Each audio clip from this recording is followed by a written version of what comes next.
ಸರ್ವರಿಗೂ ಹಾರ್ದಿಕವಾದ ಸ್ವಾಗತವನ್ನು ಕೋರುತ್ತಾ, ಆತ್ಮೀಯ ವಿದ್ಯಾರ್ಥಿಗಳೇ, ಇಂದು 7ನೇ ತರಗತಿಯ ವಿಜ್ಞಾನ ವಿಷಯದ ಅಧ್ಯಾಯ 2 ವಸ್ತುಗಳ ಅನ್ವೇಷಣೆ, ಆಮ್ಲೀಯ, ಪ್ರತ್ಯಾಮ್ಲೀಯ ಮತ್ತು ತಟಸ್ಥ ಈ ಅಧ್ಯಾಯದಲ್ಲಿ ಬರುವ ನಮ್ಮ ಕಲಿಕೆಯನ್ನು ವಿಸ್ತರಿಸಿಕೊಳ್ಳೋಣ.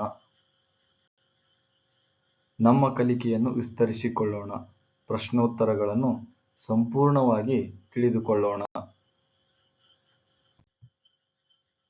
ಪ್ರಶ್ನೆ 1. ಒಂದು ದ್ರಾವಣವು ಕೆಂಪು ಲಿಟ್ಮಸ್ ಕಾಗದವನ್ನು ನೀಲಿ ಬಣ್ಣಕ್ಕೆ ಬದಲಿಸುತ್ತದೆ. ಈ ಕೆಳಗಿನ ಯಾವ ದ್ರಾವಣವನ್ನು ಹೆಚ್ಚುವರಿಯಾಗಿ ಸೇರಿಸುವುದರಿಂದ ಬದಲಾವಣೆಯು ಹಿಮ್ಮುಖಗೊಳ್ಳುತ್ತದೆ? 1. ಸುಣ್ಣದ ತಿಳಿನೀರು, 2. ಅಡಿಗೆ ಸೋಡಾ, 3. ವಿನೆಗರ್, 4. ಸಾಮಾನ್ಯ ಉಪ್ಪಿನ ದ್ರಾವಣ. ಉತ್ತರ ವಿನೆಗರ್. ಕಾರಣ ಕೆಂಪು ಲಿಟ್ಮಸ್ ನೀಲಿ ಬಣ್ಣಕ್ಕೆ ತಿರುಗುತ್ತದೆ ಎಂದರೆ ಆರಂಭಿಕ ದ್ರಾವಣವು ಒಂದು ಕ್ಷಾರವಾಗಿದೆ. ಈ ಪರಿಣಾಮವನ್ನು ಹಿಮ್ಮೆಟ್ಟಿಸಲು ನಿಮಗೆ ವಿನೆಗರ್ನಂಥ ಆಮ್ಲೀಯ ದ್ರಾವಣದ ಅಗತ್ಯವಿದೆ. ಪ್ರಶ್ನೆ 2. ನಿಮಗೆ ಎ, ಬಿ ಮತ್ತು ಸಿ ಎಂದು ಗುರುತು ಮಾಡಲಾದ 3 ಅಪರಿಚಿತ ದ್ರಾವಣಗಳನ್ನು ನೀಡಲಾಗಿದೆ. ಆದರೆ ಇವುಗಳಲ್ಲಿ ಯಾವುದು ಆಮ್ಲೀಯ, ಪ್ರತ್ಯಾಮ್ಲೀಯ ಅಥವಾ ತಟಸ್ಥ ಎಂದು ನಿಮಗೆ ತಿಳಿದಿಲ್ಲ. ಎ ದ್ರಾವಣಕ್ಕೆ ಕೆಲವು ಹನಿ ಕೆಂಪು ಲಿಟ್ಮಸ್ ದ್ರಾವಣವನ್ನು ಸೇರಿಸಿದಾಗ ಅದು ನೀಲಿ ಬಣ್ಣಕ್ಕೆ ತಿರುಗುತ್ತದೆ. ಕೆಲವು ಹನಿ ಅರಿಶಿಣ ದ್ರಾವಣವನ್ನು ದ್ರಾವಣ ಬಿಗೆ ಸೇರಿಸಿದಾಗ ಅದು ಕೆಂಪು ಬಣ್ಣಕ್ಕೆ ತಿರುಗುತ್ತದೆ. ಅಂತಿಮವಾಗಿ ದ್ರಾವಣ ಸಿಗೆ ಕೆಲವು ಹನಿ ಕೆಂಪು ಗುಲಾಬಿ ಸಾರವನ್ನು ಸೇರಿಸಿದ ನಂತರ ಅದು ಹಸಿರು ಬಣ್ಣಕ್ಕೆ ತಿರುಗುತ್ತದೆ. ಅವಲೋಕನಗಳ ಆಧಾರದ ಮೇಲೆ ಈ ಕೆಳಗಿನವುಗಳಲ್ಲಿ ಯಾವುದು ಎ, ಬಿ ಮತ್ತು ಸಿ ದ್ರಾವಣಗಳ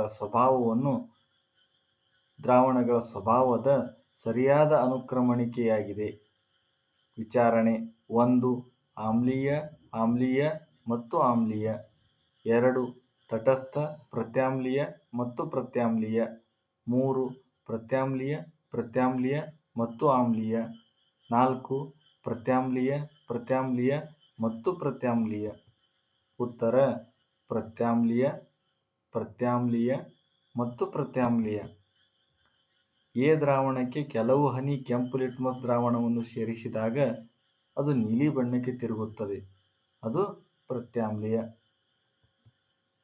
ಅರಿಶಿಣ ದ್ರಾವಣವನ್ನು ದ್ರಾವಣ ಬಿಗೆ ಸೇರಿಸಿದಾಗ ಅದು ಕೆಂಪು ಬಣ್ಣಕ್ಕೆ ತಿರುಗುತ್ತದೆ.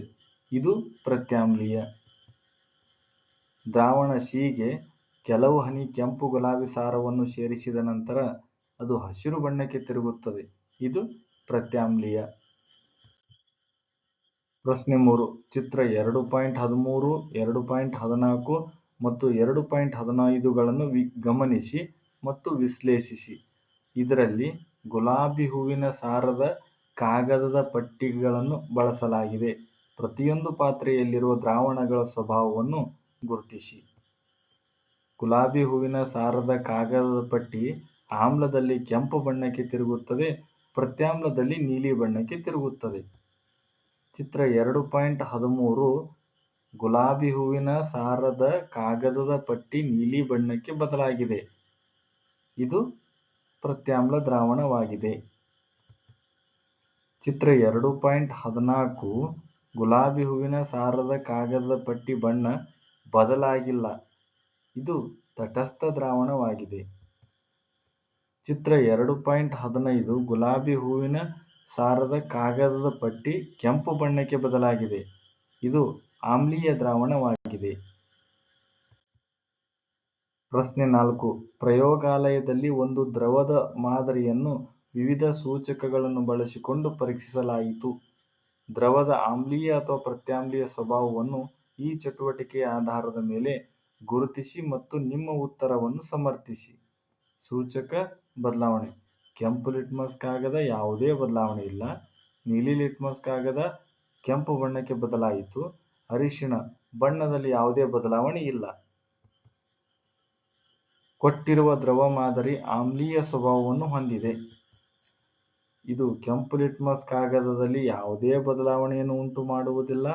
ಆದರೆ ನೀಲಿ ಲಿಟ್ಮಸ್ ಕಾಗದವನ್ನು ಕೆಂಪು ಬಣ್ಣಕ್ಕೆ ಬದಲಾಯಿಸಿತು. ಇದು ಆಮ್ಲೀಯತೆಯನ್ನು ಸೂಚಿಸುತ್ತದೆ. ಹೆಚ್ಚುವರಿಯಾಗಿ ಅರಿಶಿಣ ಸೂಚಕದಲ್ಲಿ ಯಾವುದೇ ಬಣ್ಣ ಬದಲಾವಣೆಯಾಗುವುದಿಲ್ಲ. ಇದು ಮಾದರಿಯು ಆಮ್ಲೀಯವಾಗಿದೆ ಎಂಬುದನ್ನು ಮತ್ತಷ್ಟು ಖಚಿತಪಡಿಸುತ್ತದೆ. ಮಾನ್ಯಾಳ ಕಣ್ಣುಗಳಿಗೆ ಬಟ್ಟೆ ಕಟ್ಟಲಾಗಿದೆ. ದ್ರಾವಣಗಳು ಆಮ್ಲೀಯವೋ ಅಥವಾ ಕ್ಷಾರೀಯವೋ ಎಂಬುದನ್ನು ಪರೀಕ್ಷಿಸಲು ಮತ್ತು ನಿರ್ಧರಿಸಲು ಅವಳಿಗೆ 2 ಅಪರಿಚಿತ ದ್ರಾವಣಗಳನ್ನು ನೀಡಲಾಗುತ್ತದೆ. ದ್ರಾವಣಗಳನ್ನು ಪರೀಕ್ಷಿಸಲು ಮಾನ್ಯ ಯಾವ ಸೂಚಕವನ್ನು ಬಳಸಬೇಕು ಮತ್ತು ಏಕೆ?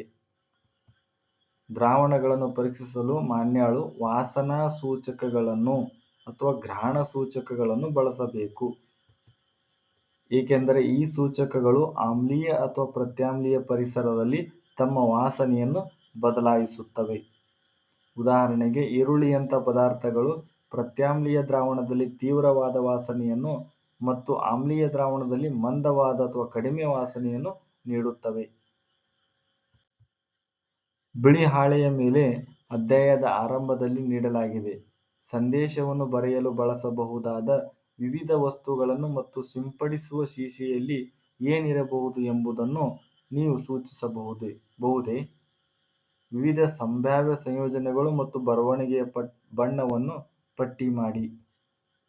ಉತ್ತರ: ಕಾಗದದ ಮೇಲೆ ಕಾಣುವ ಬರೆಯುವ ಬಣ್ಣವು ಬರೆಯಲು ಬಳಸುವ ವಸ್ತುವಿನ ಸ್ವಭಾವ, ಆಮ್ಲೀಯ ಅಥವಾ ಪ್ರತ್ಯಾಮ್ಲೀಯ, ಮತ್ತು ಸಿಂಪಡಿಸಲು ಬಳಸುವ ದ್ರಾವಣದ ಮೇಲೆ ಅವಲಂಬಿತವಾಗಿರುತ್ತದೆ. ವಿಭಿನ್ನ ಸಂಯೋಜನೆಗಳು ವಿಭಿನ್ನ ಬಣ್ಣಗಳ ಬದಲಾವಣೆಗಳನ್ನು ಉಂಟುಮಾಡುತ್ತವೆ. ಅದನ್ನು ಕೆಳಗಿನ ಕೋಷ್ಟಕದಲ್ಲಿ ತೋರಿಸಲಾಗಿದೆ.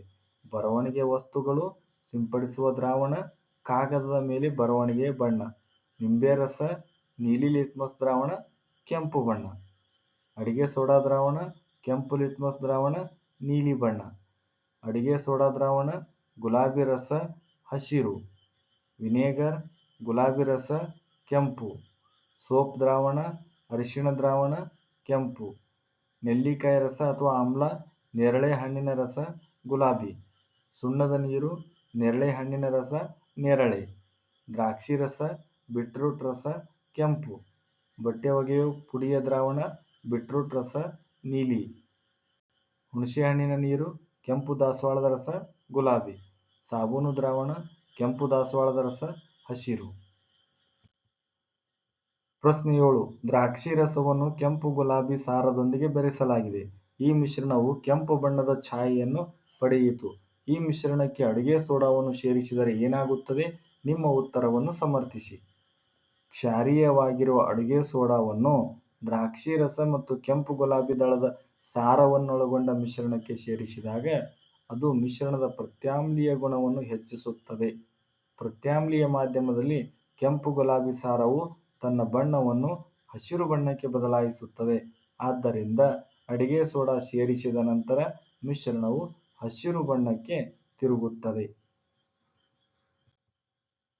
ಕೀರ್ತಿ ತನ್ನ ಹುಟ್ಟುಹಬ್ಬದಂದು ಕಿತ್ತಳೆ ರಸವನ್ನು ಬಳಸಿ ತನ್ನ ಅಜ್ಜಿಗೆ ರಹಸ್ಯ ಸಂದೇಶವನ್ನು ಬರೆದಿದ್ದಾಳೆ.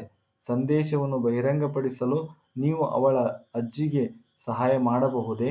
ಅದನ್ನು ಗೋಚರಿಸುವಂತೆ ಮಾಡಲು ನೀವು ಯಾವ ಸೂಚಕವನ್ನು ಬಳಸುತ್ತೀರಿ? ಕಿತ್ತಳೆ ರಸವು ಆಮ್ಲೀಯ ಗುಣವನ್ನು ಹೊಂದಿರುವುದರಿಂದ ಕೀರ್ತಿಯವರ ಅಜ್ಜಿಯು ಆಮ್ಲ ಪ್ರತ್ಯಾಮ್ಲ ಸೂಚಕಗಳನ್ನು ಬಳಸಿಕೊಂಡು ಆ ರಹಸ್ಯ ಸಂದೇಶವನ್ನು ಬಹಿರಂಗಪಡಿಸಬಹುದು. ಸಂದೇಶವನ್ನು ಗೋಚರಿಸುವಂತೆ ಮಾಡಲು ಅವರು ಗುಲಾಬಿ ದಳದ ಸಾರ ಅಥವಾ ಬೀಟ್ರೂಟ್ ರಸವನ್ನು ಬಳಸಬಹುದು. ಇದು ಕೆಂಪು ಬಣ್ಣಕ್ಕೆ ತಿರುಗುತ್ತದೆ. ಅಥವಾ ಇಂಡಿಯನ್ ಬ್ಲ್ಯಾಕ್ಬೆರ್ರಿ ನೇರಳೆ ಹಣ್ಣಿನ ಸಾರವನ್ನು ಬಳಸಬಹುದು. ಇದು ಗುಲಾಬಿ ಬಣ್ಣಕ್ಕೆ ತಿರುಗುತ್ತದೆ. ನೈಸರ್ಗಿಕ ಸೂಚಕಗಳನ್ನು ಹೇಗೆ ತಯಾರಿಸಬಹುದು?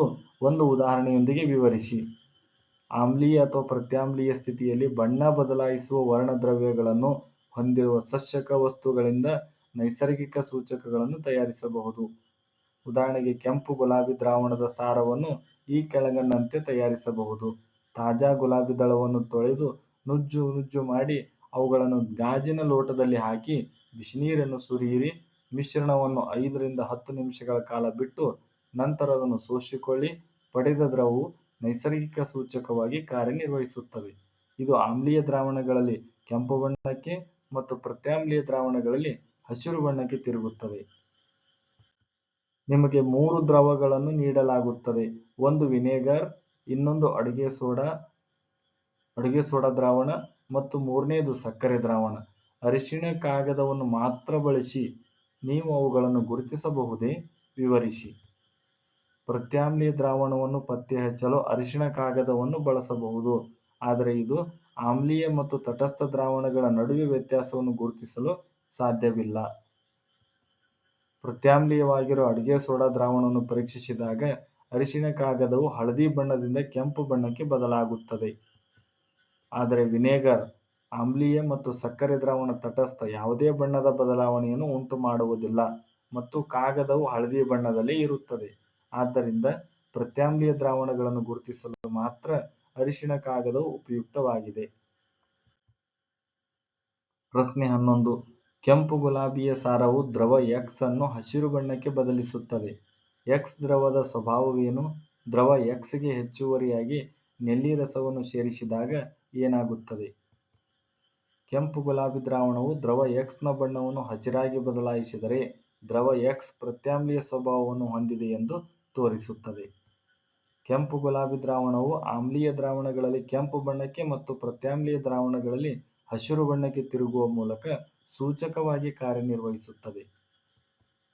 ಆಮ್ಲೀಯವಾಗಿರುವ ನೆಲ್ಲಿಕಾಯಿ ರಸವನ್ನು ದ್ರವ X ಗೆ ಅಧಿಕ ಪ್ರಮಾಣದಲ್ಲಿ ಸೇರಿಸಿದಾಗ ಅದು ಪ್ರತ್ಯಾಮ್ಲವನ್ನು ತಟಸ್ಥಗೊಳಿಸುತ್ತದೆ. ದ್ರವವು ಆಮ್ಲೀಯವಾದಂತೆ ಹಸಿರು ಬಣ್ಣವು ಕೆಂಪು ಬಣ್ಣಕ್ಕೆ ಬದಲಾಗುತ್ತದೆ. ಈ ಕೆಳಗಿನ ಕೋಷ್ಟಕದಲ್ಲಿ ಕೊಟ್ಟಿರುವ ಮಾಹಿತಿಯನ್ನು ಗಮನಿಸಿ ವಿಶ್ಲೇಷಿಸಿ ಬಿಟ್ಟು ಹೋದ ಮಾಹಿತಿಯನ್ನು ಭರ್ತಿ ಮಾಡಿ. ಕುಂದಿದ ಆರೋಗ್ಯದ ಲಕ್ಷಣಗಳನ್ನು ತೋರಿಸುವ ಸಸ್ಯಗಳನ್ನು ಹೊಂದಿರುವ ಒಂದು ಉದ್ಯಾನವನವನ್ನು ಕಲ್ಪಿಸಿಕೊಳ್ಳಿ. ಮಣ್ಣಿನ ಸ್ವಭಾವ ಡ್ಯಾಶ್ದಿಂದ ಆಗಿರಬಹುದು. ಆಮ್ಲೀಯದಿಂದ ಆಗಿರಬಹುದು. ಮಣ್ಣಿನ ಸ್ವಭಾವ ಡ್ಯಾಶ್ ಆಗಿರಬಹುದು. ಕ್ಷಾರೀಯ ಆಗಿರಬಹುದು. ಮಣ್ಣಿನ ಸ್ವಭಾವವನ್ನು ಪರೀಕ್ಷಿಸಲು ಯಾವ ಸೂಚಕವನ್ನು ಬಳಸಬಹುದು? ಆಮ್ಲೀಯ ಮಣ್ಣನ್ನು ಡ್ಯಾಶ್ ಮೂಲಕ ಸಂಸ್ಕರಿಸಬಹುದು. ಮಣ್ಣಿನ ಸ್ವಭಾವವನ್ನು ಪರೀಕ್ಷಿಸಲು ಯಾವ ಸೂಚಕವನ್ನು ಬಳಸಬಹುದು? ಲಿಟ್ಮಸ್ ಅನ್ನು ಬಳಸಬಹುದು. ಆಮ್ಲೀಯ ಮಣ್ಣನ್ನು ಡ್ಯಾಶ್ ಮೂಲಕ ಸಂಸ್ಕರಿಸಬಹುದು. ಕ್ಷಾರೀಯ ಅಥವಾ ಸುಣ್ಣದಿಂದ ಸಂಸ್ಕರಿಸಬಹುದು. ಪ್ರತ್ಯಾಮ್ಲೀಯ ಮಣ್ಣನ್ನು ಡ್ಯಾಶ್ ಮೂಲಕ ಸಂಸ್ಕರಿಸಬಹುದು. ಆಮ್ಲವನ್ನು ಬಿಡುಗಡೆ ಮಾಡುವ ಗೊಬ್ಬರ ಮತ್ತು ಕೊಳೆತ ಎಲೆಗಳಂತಹ ಸಾವಯವ ವಸ್ತುಗಳಿಂದ ಸಂಸ್ಕರಿಸಬಹುದು. ಧನ್ಯವಾದಗಳು.